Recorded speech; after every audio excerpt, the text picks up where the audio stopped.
Come on. Come on. I should have went into IT. Spirit, heart, and hand, a righteous king in this great land, through woods and walls. Welcome to Salt and Steel.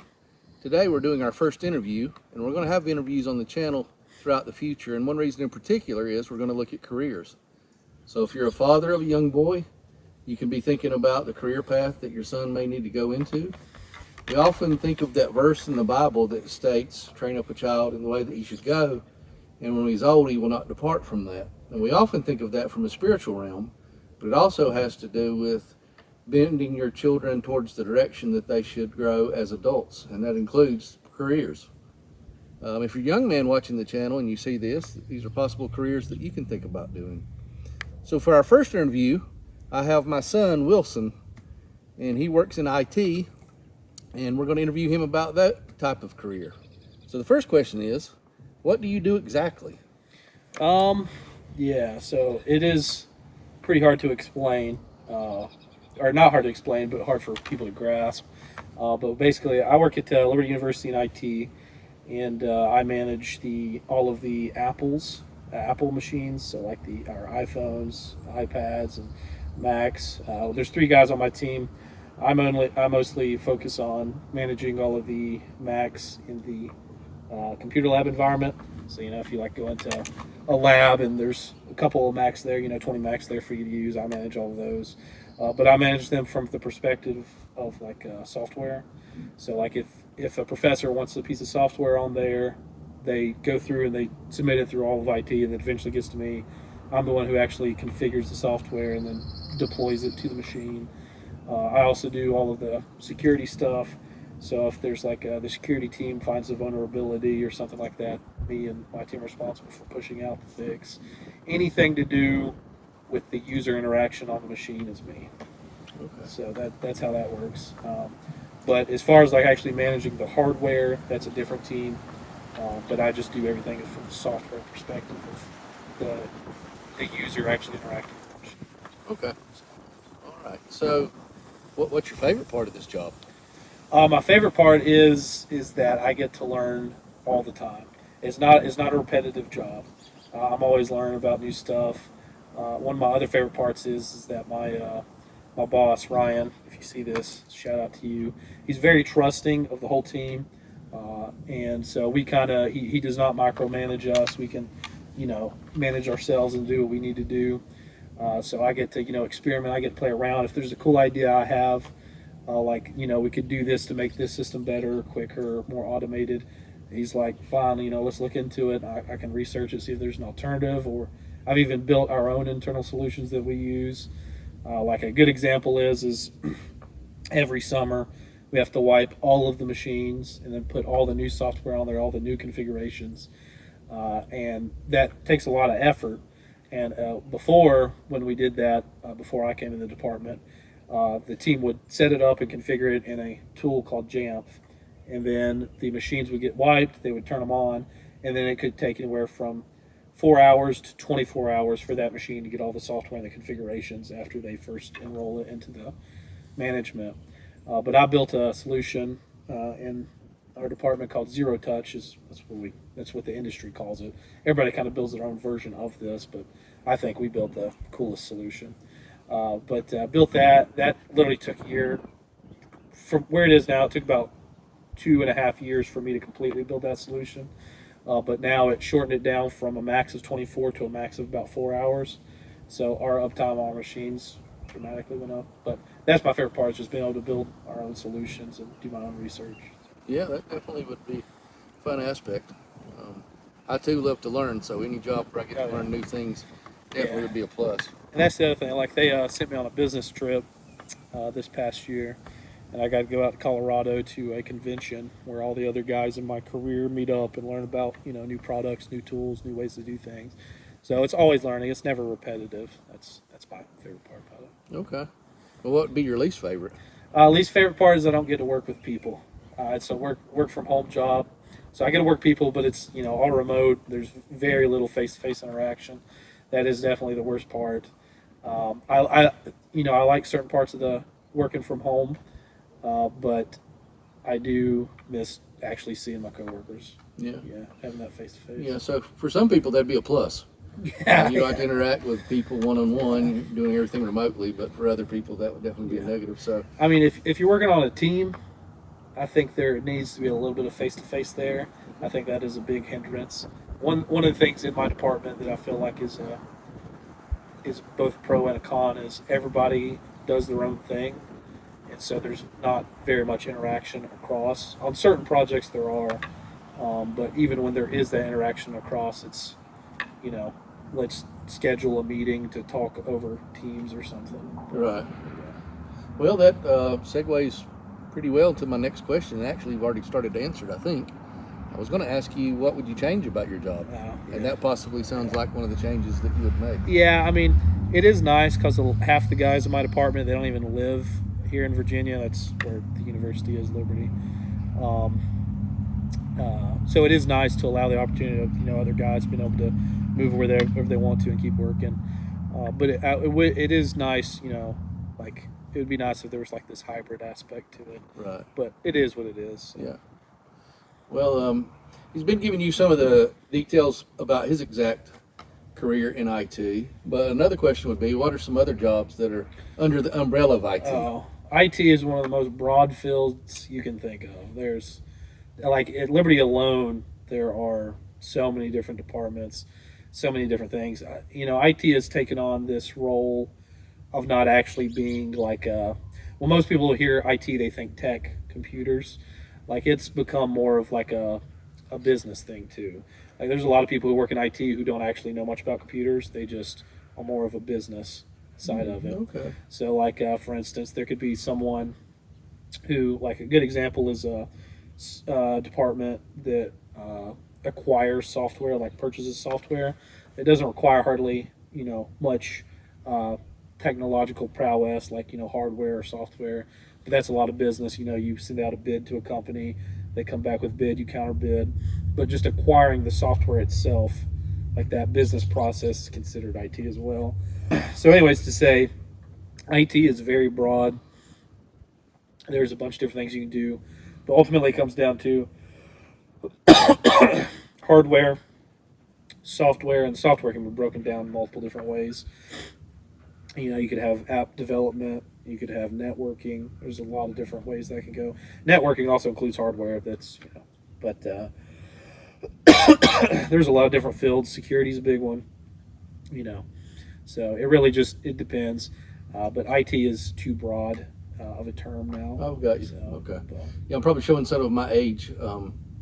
When I taught at a few of the colleges that I taught at, our IT department maybe consisted of 3 guys that serviced the whole campus. And at that point, when you said IT, of course, IT stands for information technology, but it was really, you had any problem with your computer software or hardware, one of the 3 guys would come help you, and it was limited to that. Yeah. So I'm showing some of my age, not knowing that IT is that broad. Yeah, IT is so broad now that there is still that idea that this guy is the IT guy, but even if he is like very good, he probably knows like 10%, 5% max in the whole field. And it's just so big, so complicated, and it does require you to learn lots of different aspects. But then there's like one specialization that you just dedicate your whole career to. Okay. So, All right. Well, then I guess for the next few questions, we'll stay focused more along the lines of something like you do, Okay. The things that focus specifically on software, possibly. And so the next question then would be, what type of person would be good in this job? oh, that's a good question, because it is so broad now that it depends on like which specialty you go into. Now, for my specialty, I went back to that conference. That was my first time doing a conference and meeting other people in my field, and they were all very different. But I would say it also depends on who you're working for. So if you go to like a university or a small business or something that's small, there's a good chance you're going to be doing everything yourself, and that just requires a lot of initiative and then a lot of willing to learn and work on things you have no idea what you're doing. Like that's a big aspect.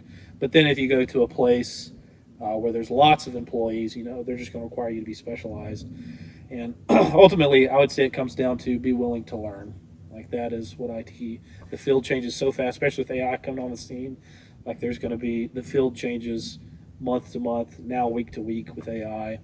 So you just have to be willing to adapt and never get into the mindset that this is the way that I was taught 10 years ago. I'm going to keep doing it this way. It changes all the time. Right. And in IT, they have certifications for different aspects or fields, and those even get updated. Like every 3 years, they require to update, go through the whole course, remove things, add things. It just changes so much. It's not like most careers where you learn it. If you learn construction, that doesn't really change. Right. So it just requires a lot of adaptability. Yeah, you have to be adaptable. Yeah. You have to be willing to learn new things and, Yeah. and to change up how you do things possibly. So, And don't get mad if that change happens. You just can't afford to be left behind. Right. So. yeah. Well, the next question I was going to ask was what kind of person wouldn't be good, but you Yeah. sort of answered that already. Yeah. Someone who's not very adaptable wouldn't do well in this particular career. Well, if there is a teenager out there who's possibly thinking of going into a specialty like yours or something very similar, how would they start preparing now? Like they're in 10th grade, 11th grade, haven't started college yet. What would you recommend? That is the best field to do that because you can be very young and throw yourself into the field. Almost every career IT field that you can learn about has free resources online, almost every single one. You can go on YouTube and learn all about computers. You can go on YouTube and learn all about programming, software engineering, hardware, software networking. I mean, there's so much free content out there in IT. And IT, ever since its founding, ever since its conception, there's always been the open source community. So their whole concept is that anybody should have access to any information, and a large part of the IT community has a big belief in that. And I do too. I do to a degree as well. But yeah, I mean, one way to prepare if you're a young guy is just if you have an interest in computers and interest in software programming, just go on YouTube, learn about it. But I will say, with AI around the corner, like if you're interested in IT, AI is going to revolutionize all of IT. Start learning about that. I think that's the biggest part. Start learning about IT. Or I mean, AI, not IT. Right. I actually was going to ask about that. We'll maybe come back to that in just a moment. But you were talking about the open source, going to YouTube, learning how to do a lot of this. So do you feel that schooling's required? For a lot of IT jobs, no, I don't think so. If you go into anything as far as like government, it's probably going to be required.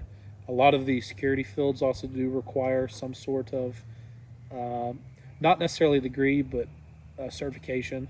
And that usually, having a degree if you go into the security IT field is a good thing to have. Right. But most of the time, no, I don't think it's required for most. For instance, Google, is one of the biggest IT companies in the world. Right. And most of their positions, they don't require a degree. They just require certification. In fact, some of their jobs, they have training online, and you just go and you progress through the training and you apply and you get the job right then and there. Okay. So if you do go to school for a position like this, you'll probably get the certifications as you go progress through your classes. Yeah. But for the companies that don't require schooling, you can get certification independently of school. Yeah. In fact, when I was in school and taking my classes, I worked in IT as I did school, and my position in IT would require certification before I took the class. And so I actually got to CLEP out of courses because I did the certification before. So that's another thing is if I would recommend that if you do go into school and you learn about IT, try to find an IT job because there's a bunch of good entry jobs that you can get, and you'll learn about it. You'll learn the theoretical and then the actual practical. Right. So I think that's good. Mm-hmm. Okay. Well, another question I have is with these jobs being high demand, and the reason I'm asking that is because it would probably seem obvious that they are, because our culture is becoming more and more reliant. Oh yeah, on every computers. field. Yeah. But the only reason that I would still ask that, even though it seems obvious, is because you brought up AI. Yeah. And with AI impacting this, is there still a high demand now for people to go in these fields, or is the demand more to go into something to do with AI? Yeah. I have looked into AI a lot. I'm always listening to people talk about it. I use AI all the time, every day. I use ChatGPT Codex, Claude Code. These are like AIs that are locally on your machine that help you do coding and software engineering, stuff like that. Um, it, that's why I said earlier, learn about AI before you do anything else, because I can't predict the future. There's a lot of fear right now in the IT community that all of the junior positions are just going to disappear, and AI is going to replace the junior positions, and then maybe the senior positions. But there's a big talk about that. Um, so the only problem I have with that is that they have a fear that if there's no need for a junior position and there's AI, how will anyone ever get to that junior position? But AI can, teach you. It can help you get to that junior position or even the senior position. So I don't know. We'll see where the IT field goes. I can't predict it, but I will say a lot of. So there's this concept in IT called SaaS. That's a software as a service. Okay. And basically what that means is, Adobe, they're the big SaaS. So they're a company, their whole software, they just sell it to you month to month.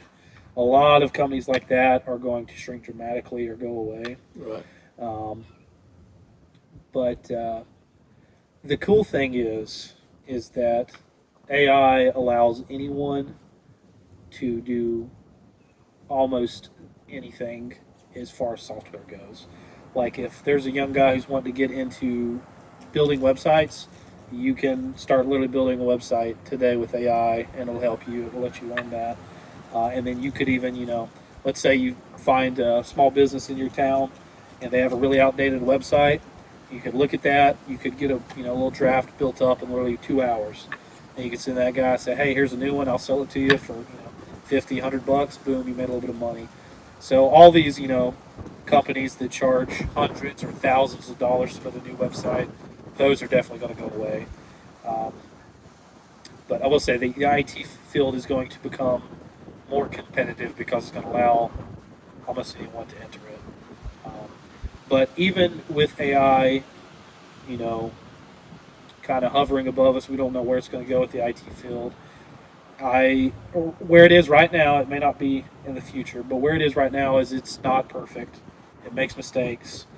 You ask it to do something, and it'll get 80% there. And there's something it'll mess up. So there is like an aspect of, hey, I'm going to use AI, and I'm going to be a manager, and these are going to be my little employees, and I'm going to build this product or this service. So that is true today, and I expect that'll be true within a year. I mean, that may change where they'll even replace the managing aspect with AI, which they are already experimenting with. But AI is just a tool, ultimately. It doesn't have any actual, sentience, despite how much it feels like it does. But yeah, but I would say it's definitely worth looking into AI with itself. And I will admit, in my own personal life, I do. This is something else actually I want to bring up to you is.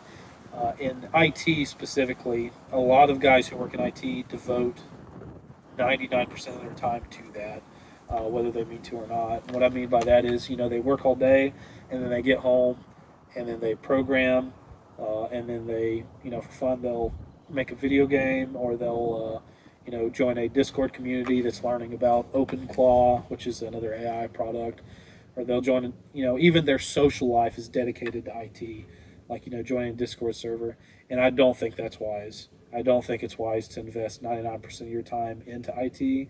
I think you need to, if that is your career field, put in 70%, and the rest learn how to do construction or something practical, like useful, that requires your actual physical labor, just in case that AI does completely wipe out, 99% or 90% of the IT field. But Yeah. Well, that's good advice no matter what field someone goes in, because none of us know what the future holds. Yeah. And any business that you work for could go out of business the next day, and you may be able to find another job in that same field, or you may not. And that goes back to one of the pillars of this channel is developing skills, and you want to have lots of skills in lots of different areas so that you're well-rounded, and if something bad happens with your career, you can move into something else if you have to. Yeah. Not not to put this out there to scare you away from going into a computer IT field, software or hardware, but want to be honest and throw everything out there so that you've got a full, well-rounded picture. As Wilson said, if you're going in this field, you want to be adaptable anyway. Yeah. And that includes being adaptable to the point of possibly moving into a whole different field if the future necessitates doing so. Yeah. And I will say, you know, AI, currently all of the focus with the AI companies is to replace programmers. That is their number one goal, is to make AI just, that is the field it's going to, like if AI ever eliminates the field completely, it's going to be programming first. Like that's the one they're all going towards. So keep that in mind. Right. Okay. Yeah. Anything else you want to add about this field or AI in general or IT in general? Yeah. No, I don't think so. I mean, it's just I love it and it is fun. It is cool because there is so much to learn about it. And one of the other things is like one of the reasons I love IT, especially software, is it allows you to work on something and get that visual feedback of you see what's happening. Right. I like that kind of work. And or just building, you know, like construction, that's fun too. Anything that you can see visually and get that visual response back is really what's the word? Rewarding. Right, Yeah, definitely. so. It harkens back to the introductory video to this channel when I was talking about men and how we like to accomplish things. And one of the ways that you know you've accomplished something is if you can actually see it. Oh yeah. If you're in construction, you know, you go out to a lot of trees or a field like the one behind us, and depending on what you're building, some time frame in the future, you can stand back and see something there that wasn't before. Oh, yeah. And same thing with programming. You're starting off this program, this app doesn't exist, and after you work on it, it does then. Yep. So you've produced something and you've accomplished something. So hopefully this is helpful to you. Once again, if you're a father, you have a son that really likes computers, thinking of going in this direction, these are some things that you can think about, talk about together. If you're a young man and you're interested, these are things that you can think about as well. So again, hopefully the video is something that's going to be helpful for you or for your sons, personally in your life. Just things for you to think about concerning future careers. But we thank you for tuning into the channel, and as always, be the salt and sharpen the steel.